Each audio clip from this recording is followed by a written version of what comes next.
Sikkim 365 and Baylor Plus have teamed up to bring Baylor fans the ultimate content bundle. You can sign up now for $17.99 a month, a $5 monthly savings, and get instant access to all premium content on both websites. For more information, visit either sikkim365.com or baylorplus.com today.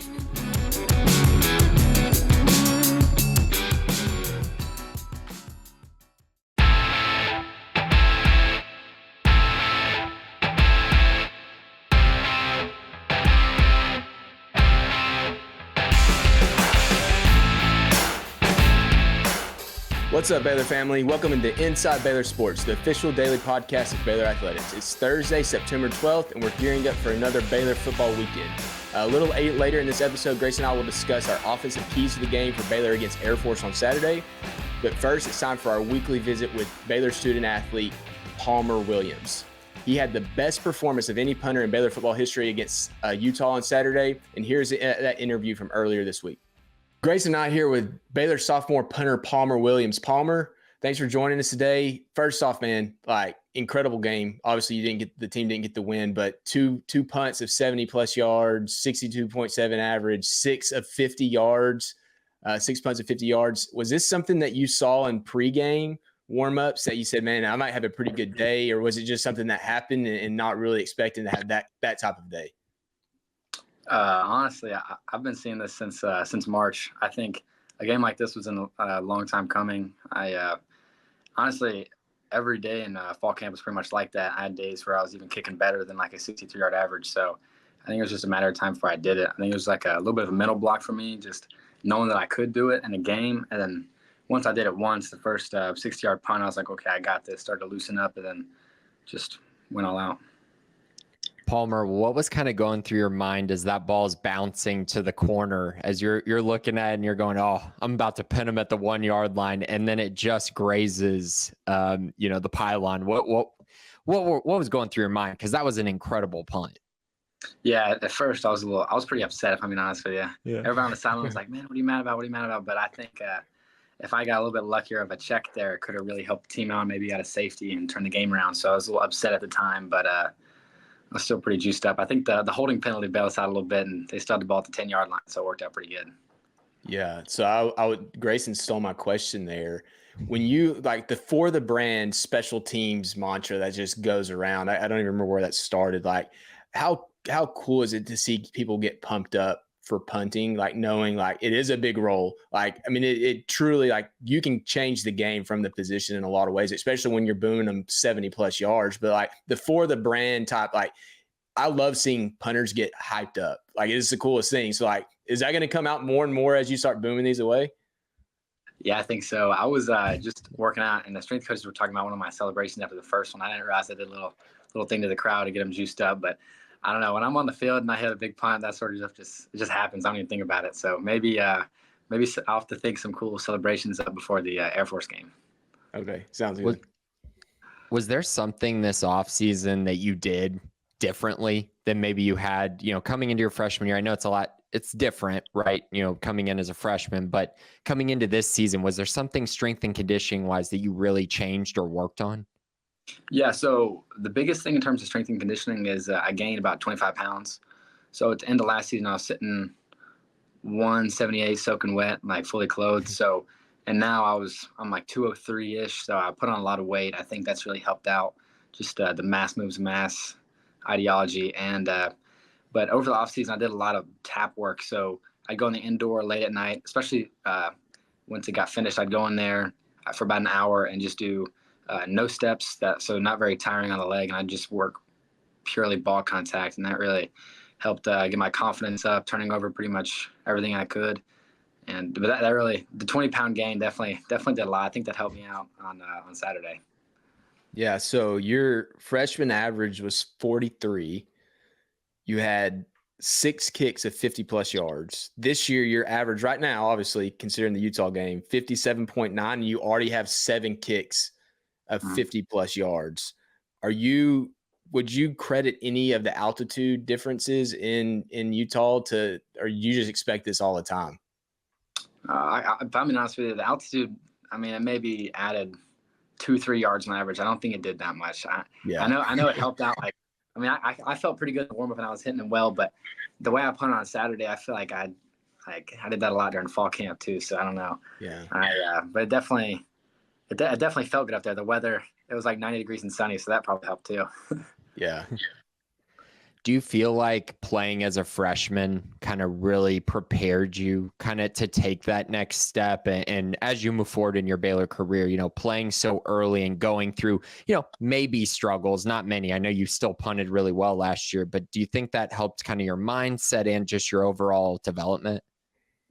Yeah, I think so. I think when I go out on the field on Saturdays now, it's kind of like like I got this kind of feeling. Versus last year, it was like, I hope I don't mess up. You know, it's a super big mental shift for me going into this year, and I think just approaching everything with a lot of confidence and knowing last year too, like there's a million things running through my head as soon as I get on the field, and this year I keep like one swing thought, and that's what keeps me in line. So definitely matured a lot mentally since last year. So we know Coach Aranda and his approach to fourth downs. Obviously, as a punter, that affects you. After you mentioned fall camp and really back to the spring, Coach Aranda even mentioned in his press conference today that he would stand behind you as you would punt during fall camp or whenever it is, and he knew like I got to go to the other end of the field now. But like, has he talked to you about you have the potential to change my game plan because I know you can flip the field? Like, is there any discussion of that from you with him as a punter? Yeah, he definitely. It's funny in fall camp every time you hit a good punt, I hear him behind me yelling "nice shot." So I think on Saturday he was pretty pleased. Yeah. But yeah, I think he's pretty excited about, especially a couple times last game, having them deep in their own territory. But yeah, he's definitely pretty supportive. He got pretty juiced up on Saturday too. It was pretty good, pretty cool to see. Good. I know y'all as a special teams unit, it does kind of feel like its own little brotherhood. I would say y'all are always practicing together, always working together. And, you know, last year there were some struggles in the special teams department a little bit. Do you feel like that group has taken a big step forward as a whole and that everyone is just, you know, kind of confident and positive, you know, coming into this season and as after some success the first couple games? Oh yeah, for sure. I think, obviously it's the same dudes and pretty much just everyone got better. There was no step back for us this offseason. Everybody was working. Isaiah was lights out all fall camp, all spring, and he's had a pretty good first two games as well. And Garrison, having him back's been good. Dylan's been snapping great. Jack's been bombing the ball. Connor Hawkins, one of the young guys, he's been balling. So, I mean, every aspect of this group, there's been improvement. So it's pretty cool to see. Yeah. So with this game coming up, obviously every single game is important against Air Force this weekend. What's your mindset? Just like, what do you do for a pregame ritual? Like, what do you do to get yourself ready? Like, everybody has their own routines, but what specifically do you like to do? Like 2 hours before the game, what do you do when you wake up for breakfast? What are you doing from the beginning of the day to the end of the day to get ready for the game? I don't really. I'd be lying if I said I had like a huge routine. I like to have a pretty big meal before I play, just so I'm not hungry. But I've listened to. I don't know if y'all know who Sabrina Carpenter is, but I like her music, so I listen to a little bit of that before the game. Anything like there's certain songs that kind of get me like feeling a little emotional, in a way, like a pop song kind of. But that's what I do. I like the feeling of getting butterflies in like a good way. Yeah. Nice. When you came into this season, did you have any goals or expectations for yourself? Was there anything, I know team related, to win as many games as possible and win the Big 12, but for you specifically, is there something that you definitely targeted? Yeah. So I think this year, my coach in Charlotte too, he's been talking a lot about getting he's never had the Ray Guy Award winner, so he's talked about that a lot. And he was texting me on Saturday about the Ray Guy Award. But for me, I really want to be just like an All-American. I told my girlfriend that if I'm not first team All-American this season, I'd be a little disappointed back in August. So I think either one, All-American or Ray Guy, finalist or winner, would be super cool. Yeah. So the competition in the punting room between you and I guess Isaiah is right now listed as a backup punter. Like, did they help you? Like, obviously you have your coaches that do it, but like, how do you feed off of each other? Like, you're kind of your one man show in a lot of ways, but like in practice, like how is that competition? Like, I mean, I guess if you're punting them 60 plus yards, there might not be a lot of competition for you in practice to kind of push you, but like, what's that relationship like with the other guys in the room in terms of competition and punting on practice, whenever it is that y'all are working together? Shoot. Yeah, Isaiah is my backup, and he's been balling. I think he's definitely pushed me off all camp. He had a really good showing, and we're always talking trash back and forth to each other. So it gets pretty competitive between us too. And even just in the workout we just had, we were talking a little bit of trash. So we definitely stay on each other. If we have a bad day, we're building each other up at the same time. We're pushing each other. So we definitely we feed off each other in this group. That's for sure. I remember when I got to talk to you in San Antonio before the Army All-American game, which you obviously were a participant in, and you kind of talked about, coming into your freshman year, just, you wanted to do everything. Kick, punt, kickoff. You felt like you could do it all. Has there been any thought to that, like as you move forward in your career that, maybe doing field goals and kickoffs and punting, do you feel like that's realistic at some point? Maybe field goal. I don't know. I haven't hit field goals very much since high school. But kickoff is one of those things. I was in the rotation in fall camp, and I was hitting them pretty consistently this summer out of the back of the end zone. So I think maybe eventually down the road, kickoff could be a thing. But field goal, man, I'll let the Jack, Connor, and Isaiah stick to that one. I might stay in my own lane for that one. Yeah, I think you're going to have a pretty successful future if you keep on booting them 60 to 70 yards. So, Palmer, man, really appreciate your time today. Look forward to see you Saturday and the rest of the season, and good luck with everything. Yes, sir. Appreciate it, guys. So, Grayson, not too often I will get excited about a punting performance, but I think if Palmer can continue at that pace, obviously a huge weapon.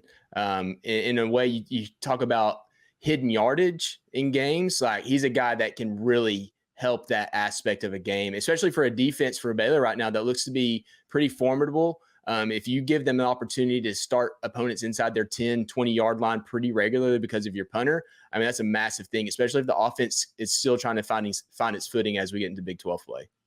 Right. He definitely will give them another advantage. And I think that's the key, right? Is, if you're going to play really good defense, it's also really important that you're able to, pin opposing offenses deep in their own territory, which gives you opportunities to create those havoc plays and create turnovers that actually lead to points on the other side. That's been a big focus for the staff. And when you put offenses in bad situations by punting the ball as well as Palmer has, I do feel like that can really wear down an opponent and potentially lead to some huge benefits for Baylor on the offensive side just due to field position. Yeah, so we appreciate Palmer hopping on with this. Great insight to kind of his background and developing over the offseason from his freshman year to his sophomore year. Really excited to see how his career unfolds, but truthfully, just this season. Now we're going to get into the offensive keys of the game for Baylor going against Air Force this weekend. Obviously, they're in need of a bounce-back game offensively. Kind of the struggle, kind of the identity of that particular game was the offensive struggles, especially after the defense settled into that second quarter. But Grayson, for you, what is your number one offensive key for this game against Air Force? I would say a pretty sound defense after doing a little bit of research on them. I mean, the first thing is just going to be quarterback play. So, getting the passing game back on track, that's really the key for me on the offensive side. There's a few that we're going to go through, but that one really stands out to me because when you look at how to attack Air Force and what teams have done in the past, in these past couple games, really when you're able to throw the football, they really do struggle at times. And I know San Jose State and Merrimack didn't score a lot. It doesn't seem like they did a ton, but I do think there's some notable things, especially when you dive a little bit deeper into the statistics. And San Jose State quarterback Emmett Brown, he threw for 262 yards and 2 touchdowns. He had 1 interception, but in general, he moved the offense extremely well. His PFF grade was actually an 84.5, which is really, really high. So PFF really liked what he was able to do and how he took advantage of the opportunities that Air Force gave him.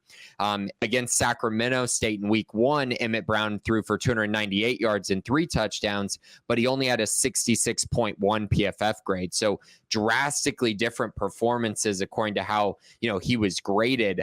And I find that to be really interesting because I think it kind of tells me that there was maybe even some, yards that were left on the table against Sacramento that against Air Force, they really weren't. He was really able to take advantage of what Air Force gave him and be very efficient. And I find that to be really interesting. And so, if DeQuan Finn comes out and doesn't play well, or if DeQuan Finn comes out and plays well, I think it will, determine what Baylor needs to do next. maybe we see some sort of Robertson in this game, but I think in general, the passing game has to get back on track. If it does not, it's a real sign of concern, I think, going forward. Yeah. So I think my first key goes right along with yours. I mean, almost identical, but more specific, is to execute the short passing game. I mean, this is a team that we've seen actually take advantage of explosive plays down the field through their first 2 games. But the short passing game has just been non-existent. I mean, it's just not there for whatever reason. You want that to translate into solid, rushing game, but the short rushing game hasn't been there. Anything within 10 yards is just not really happening right now. And you need that in this specific offense. You absolutely need it. Against Tarleton, they didn't really attempt it. Against Utah, there was no success there at all for one reason or another. If they're going to have success in the short passing game this year, you're going to have to see it this weekend. Otherwise, it might not happen at all because of the competition ramping up. So I'm with you. The passing game has to get going. For me, it's all about the short passing game in this particular contest. If their receivers can win, if their tight ends can win, if throws can be made. And I'm not really worried about the offensive line in this regard, because so much of that's not predicated on the offensive line longer than 1.5 or 2 seconds. It's about getting the ball out, getting the correct read. A lot of it's pre-snap reads that you're looking at the defense and say, this is where I'm going with the ball. Is it a run play? Is it a pass play? And if that stuff's going to have to be executed this weekend. It absolutely will, and it's something that hasn't been executed so far this year. So, yeah, you are right with that. And getting guys into space, allowing them to make people miss is a big deal. And then, the pass blocking at times has had good moments. So when you get those moments, can Baylor really take advantage of those opportunities and hit on some plays downfield?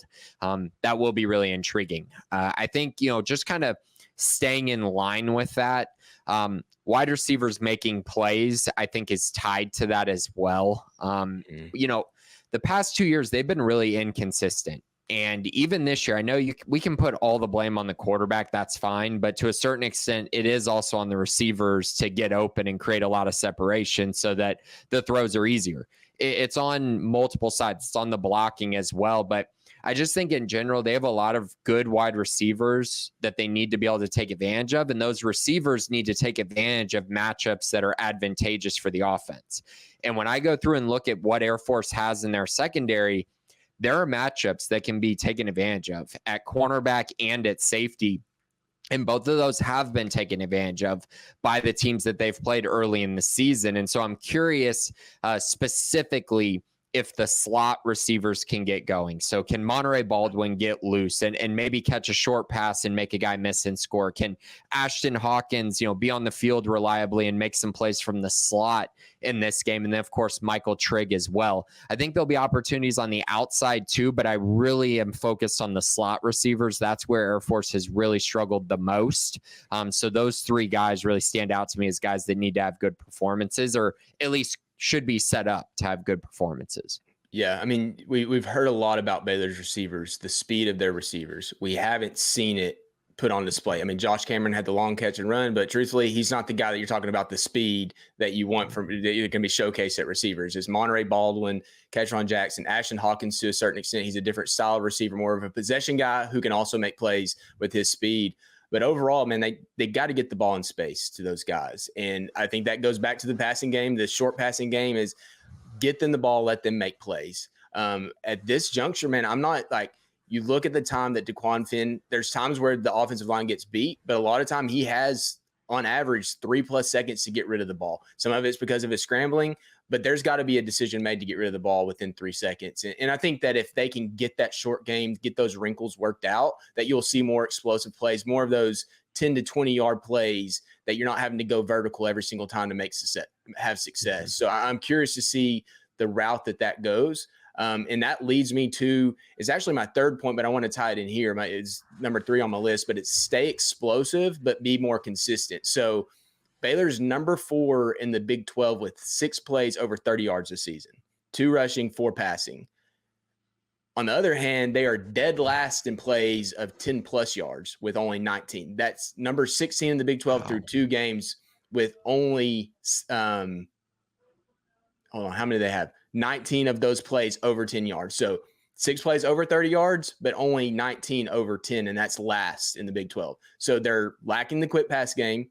but it's also the rush game consistency. Mm-hmm. So I want that explosive ability to stay there. They've shown that they can do that, but there's nothing that's kind of in between right now. They have to figure that out. And it goes to the short passing game, but in general, it's the entire offense. It's your running backs getting solid carries that are 5, maybe you're breaking 10 yards, 5 to 10 yards more regularly. And then it's a short passing game where you're not having to eat up 30 yards every time you make a pass play. You can settle for a 15-yard gain. Right. It's what we've talked about this week is, can they create layups? That's the key, right? They're just not creating enough layups where you're just getting, 5 to 10 yards. They're really not doing that. Everything is like, a 2-yard run, a 3-yard run, maybe a 4-yard run, and then a deep shot down the field. And that's pretty much it. There's no in between. And that's really, really tough to sustain drives. And it's tough to be explosive throughout a season when that's all you're doing. So they're going to have to, I think, shore that up. I agree with you. And that kind of leads into what I think to be a pretty important factor going into this matchup: efficient running game. I think that is going to be something that is key here. Air Force has a pretty good run defense so far. I also think it's a little fraudulent. I do think that there are some areas that Baylor can attack here. Currently, Baylor's only averaging 136 yards per game, but even worse, they're only averaging 3.3 yards per carry. It has not been good enough. It wasn't good enough against Tarleton State either. It's not like it was just the Utah game. It was not good enough against Tarleton. And so now you go into this matchup against Air Force. Can you run the ball consistently? Can you be a little more explosive running the football? And can you get that per carry number up to around 4 yards per carry? If they're able to do that, they're going to win this game with ease. And so to just kind of ring it home on why I think Air Force is maybe a little bit getting too much credit, I think a little bit from myself and others with their run defense. They've played San Jose State, who is horrific running the football. Through 2 games, they're averaging 56.5 yards and 1.7 yards per carry. They do not run the ball. They want to throw it all over the place. And that, remember, does include a game against Sacramento State and Air Force. So they have not ran the ball against anyone. You look at the Merrimack game, and Merrimack actually ran for 114 yards, 4.2 yards per carry for Merrimack. The problem for them was they fumbled the ball twice in that game, and both of those led to touchdowns for Air Force, short fields and touchdowns. So it really made them play catch up, right? They were having to play catch up the whole game and couldn't run it. But I mean, Merrimack averaging 4.2 yards per carry leads me to believe that there might be something there for Baylor to actually be able to run the football and maybe be a little more diverse than I originally expected, even though we are hoping that the passing game takes the biggest step forward this week. Yeah. So my second point, and I'll talk about it on the third level, but very similar: limit tackles for loss to less than 4. Okay. So against Air Force, against Merrimack, Air Force had 5 tackles for loss on their 27 carries. Against San Jose State, they had 6 tackles for loss on 34 carries. Through 2 games, Baylor is number 15 in tackles for loss allowed with 6 per game. That's in the Big 12. 8 of those were against Utah.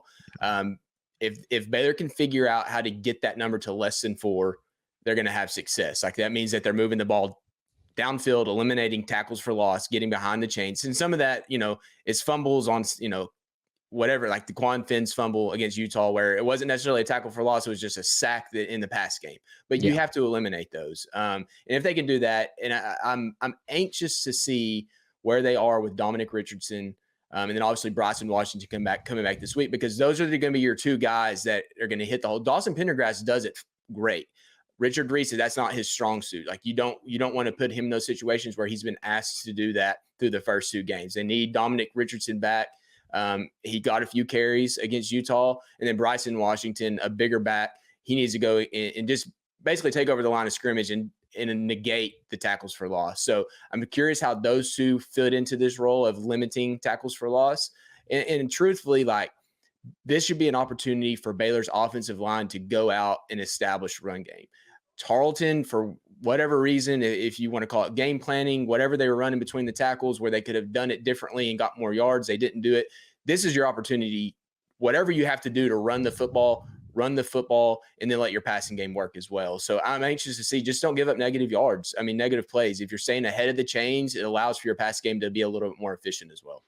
It's really interesting because Air Force only has 3 sacks this year, which, is fine. It's not a lot, but it's not too bad. 1.5 a game, but they have 11.5 tackles for loss through 2 games. That's really solid. And so I think that is an area that you're definitely right on, because if Baylor gets put behind the chains like they did against Utah, it's going to make things really tough for them again. They got to be able to run the football, got to be able to stay ahead of the chains, and that gives you the opportunity to take shots downfield. Like when you get opportunities to have a 3rd and 1, you really put the defense on their heels, because you could run the football, but you could also take a shot over the top. And so if they're able to get in situations like that 3rd and short, 2nd and 5 type range, they're going to have a lot of success. And I think they should be able to do that, even though I do know, at times this year, Air Force has shown to be pretty good defensively. I think it's a little fraudulent. I think they're okay. And I think Baylor still should be able to exploit some things with the Air Force secondary and up front, honestly. Yeah. I mean, I do think this is going to be a game where you have to have the full playbook to run your offense. I mean, I like there should be nothing that's hidden at this point. You played Utah, that's out of the way. Charlton, I get it. You don't want to have to utilize your entire playbook, but now it's opportunities like, hey, get it out there. Whatever it is, just go ahead and get it out there. You probably tried to show some of it against Utah, some of your schemes, and there'll be variances between game to game. But for Baylor specifically against Air Force, like whatever you need to do to have success in key areas, just go ahead and do it. And I think they will. I think that you'll see an offense that's going to prime itself for Big 12 play. No puns, considering they start with Big 12 play against Colorado and Coach Deion Sanders. But yeah, I mean, truthfully, like just get it ready, get it ready to go. Don't limit yourself. Whatever reps you need, rep it all and go out and have success and put on a good show for the fans. It absolutely has to happen. I mean, this is a great opportunity with the whole blackout that's coming and the new jerseys and lots of recruits potentially being there. I just think this is just a great environment for Baylor to have a lot of success, and they need to have success. I mean, this is a program that has won 2 FBS games since beating Oklahoma in 2022, and neither of those were at home. I mean, it's been really tough on the fans to, kind of come to terms with that. This is an opportunity to make a statement. They've been good enough so far this year that they should be able to make a statement in this game, but should is a lot different than actually making it happen. And they definitely need to take that step forward in this game against an Air Force team that I do feel like they overmatch. Yeah, you mentioned it. Blackout, new anthracite uniforms this weekend for Baylor, kind of playing into the military theme with the Black Ops, playing Air Force. It's Parents Weekend, so a lot of parents will be visiting their kids on campus. Should be a pretty good crowd from everything I've heard. Baylor student section apparently is sold out, or as close as you could be. They don't think they actually officially sell it out because they could put them on the berm. But, I mean, it should be a good environment, and you need this team to go out and play well and kind of get the vibes up after that Utah loss. So, all right, Baylor family, that's going to do it for today's episode of Inside Baylor Sports, the official daily podcast of Baylor Athletics. Thanks to Palmer Williams for the visit, and congrats on his great performance against Utah. For Grayson Grunhafer, I'm Colt Barber. Have a great Thursday, and Sick 'em Bears.